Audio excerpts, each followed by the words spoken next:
Hello everybody, Minus here from Pantheon Plus, and today I wanted to recap our experiences from the 2.1 pre-alpha testing phase of the new upcoming MMORPG Valar by Quazer Studios.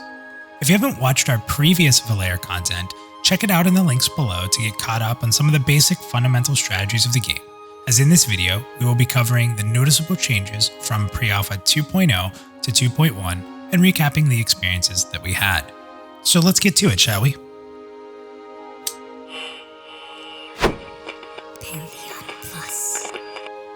One of the key things we get to experience in this phase of pre-alpha was a redesigned starting area referred to as NERIV, which I'm sure I'm mispronouncing.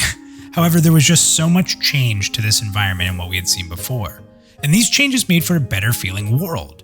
Dr. Greenspoon had purposely said that he was focused on making a more point of interest style design into the world to make areas a little bit more familiar to aid in traveling and meeting up with group members or other players. What I found most interesting is that he explained that the area we were in was significantly smaller than that of the Alpha 2.0 testing area. However, due to its layout, it felt massively larger, and during a non-streamed play session, I actually decided to explore the entirety of the map and found myself climbing a long and winding mountain path up to a large expansive area with granite pillars and a large ominous door. I really feel like this method of rebirth for NERIV added more character to the area, and it was extremely well done. This is exciting to know how quickly they were able to really redo an area of the world and really make it impactful. Perhaps the biggest system change was that of the new Celestial Path system. A majority of the hard work put in by the development team since the previous pre-alpha phase was within their new talent system, which again they call the Celestial Path. In the previous test, skills were dropped from enemies and a majority of the power came through armor. The problem was, however, is that the stat allocation gained per level didn't really feel like it was increasing your character very heavily through your leveling, and instead, players were feeling a slower power creep, in which they had a huge increase in power when achieving your next level of armor tier. To get a certain level of armor, you had to basically level multiple systems previously, craft it and equip it. It meant that for roughly 10 levels, you never felt much stronger. However, in this new system, which works very similar to a talent-based system, instead of dropped abilities, players earn celestial points. Think talent points. And they're able to unlock and improve abilities based on the totality of the points spent within each archetype. This means that every level you could really feel your spells and abilities becoming stronger, and it felt great. This was a huge undertaking to completely rework the underlying systems of how the archetypes worked and improved, but I feel like it was vastly successful as you were able to make impactful choices through the course of building your character up. To add to this, since now there was a strong importance on the level of your archetype, the individual leveling of armor skills was removed, and I'm extremely thankful for this, as I felt it was rather tedious to have to level the ability to wear armor separate from that of your character archetype level. The crafting recipes were also added into the Celestial Path system to keep everything within the same system. While not fully implemented in a way that it'll work when the game launches or even further into development, players would earn celestial points by earning levels in crafting, which would allow them to decide which recipes they would like to acquire. In the instance of this testing, I switched from playing a Berserker in Alpha 2.0 and instead took up the healing role of Oracle. Harking back the ability to feel improvements as you leveled, I really started to feel a lot stronger once I was able to acquire my second heal over time spell, and they started to stack them up while healing. While prior to gaining enough points to getting this, I was still functional, but feeling the growth of my character felt great compared to the previous test. I was even excited to really learn a strong rotation for soloing, which was extremely challenging, but with the right focus I could take on some enemies that were rather tough, in about the mid-tier armor. Overall, my time as a healer was a good one, and I was very happy to have a great experience similar to that of playing a Berserker in the first testing phase. While these days I'm more prone to play a DPS class, I used to play a lot of healers in WoW, and I absolutely hated the healing over time healing classes, if I'm honest. That said, I really enjoyed the Oracle as it was being built, and I'm sort of excited to see how it is moving forward. This was the first time we got to see all of the new interface art in action, and what made it even better was the ability to completely move the interface as you saw fit, allowing for great customization. With the new art of the Celestials being shown, the new logo, and now the new interface, everything's coming together to give Valar its own unique feel, which will only keep expanding over time. Now let's talk about the new Celestial-influenced enemies. Perhaps some of the greatest moments in testing this period was really challenging ourselves on the last day to attack the brand new celestial influence mobs. These creatures were larger, named enemies, which had glowing particle effects to let you know that they were not to be trifled with. This system allows for interesting group play for the imbued enemies, which are tuned for that group play, and even stronger enemies classified as runic, which are intended for multiple groups or raid-style open-world encounters. What I enjoyed most about these encounters is that they just weren't challenging, but they're influenced by the lore of Valar. And these particle effects that you see around them are actually representations of the celestial beings in which have empowered them.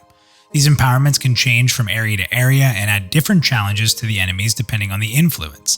Also, as the game is crafting heavy, being able to take down these enemies and collect their parts is a huge way to improve your gear through these rare pieces. You'll see a lot of footage in the background of us tackling some of these crazy enemies, and for the most part they got the better of us, but we had a pretty good go at some of them. While Valar is most certainly in the early stages of development, I cannot express enough to those that have played the different alpha stages with me so far, have always had a very memorable experience within the game world.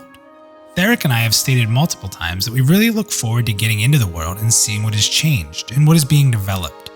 There's a certain charm to Valar that a lot of games I've played just don't have. What's more interesting to me, and perhaps more telling, is the fact that we've only been able to see and play some of the same classes through the last two phases. But however, they were still engaging and interesting, and maybe more importantly, I still crave getting into the world and learning about more of the archetypes. With a lot more to come in regards to the archetypes, including weapon options, skills, and quite a few archetypes that are still under wraps, the excitement for what's next remains very high. Make no mistake that while playing, especially off-stream, it's been my personal goal to find and report bugs that I can find, add suggestions, and do my part in the true testing of the pre-alpha phases. And if you decide to jump on board and help test, make sure you know how much is appreciated by the Quazer Studios team and the community as a whole for reporting bugs or issues.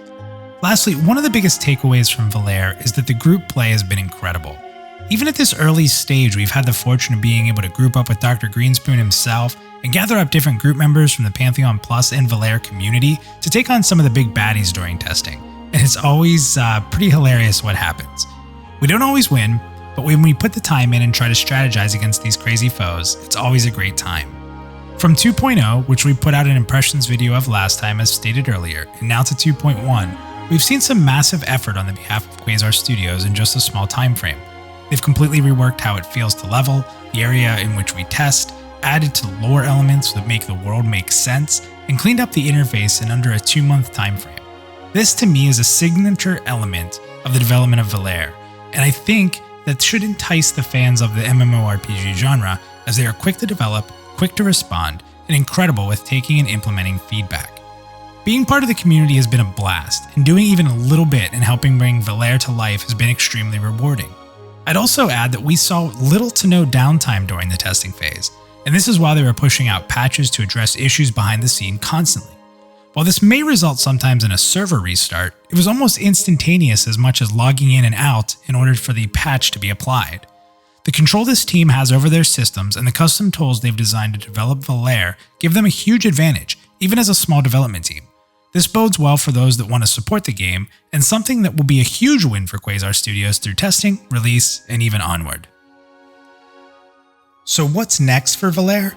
Well, let's hear directly from Dr. Greenspoon, who put out a news post shortly after the testing phase ended to let the community know what future testing would look like. To quote him, he says, "Today marks the end of our pre-alpha 2.1 weekend. It was a lot of fun, and we want to say thank you to everyone who joined and played with us. A huge thank you to everyone who decided to pledge and start supporting Valar. This greatly helps us, and we cannot say thank you enough for it. On top of this, we once again had a big list of amazing bug reports, feedback, suggestions, and ideas on how to improve the game in general. Be sure that each of these has been read, noted, and will directly affect Valar development. Because of you, Valar becomes better. So what does this mean for future tests? Well, from an organization standpoint, we decided to start a series of monthly tests for Valar. We will now engage ourselves to have the server open at least once a month for our backers to get in. We plan on doing this usually the last weekend of each month, but not forced directly to that. So what will be tested? After feedback from multiple people, we decided to start a series of targeted test environments. Until now, each test was about the early progression, progress that was wiped from the previous test, and then would be wiped again at the end of that test, having to craft your armor weapons, level up your archetypes, and so on. While we've had a lot of fun doing this and playing with other players, exploring and killing bosses and so on, we understand that this can become redundant and might not be interesting to do for those of you over and over again. This is why, starting with the next test, we will be focusing on specific elements to test. This will include dungeons, raids, PvP arenas, world PvP, battlegrounds, player housing, guild territory building, and guild wars. Each of these elements will be tested either separately or together depending on the setup, and will allow for our players to quickly get in on the action.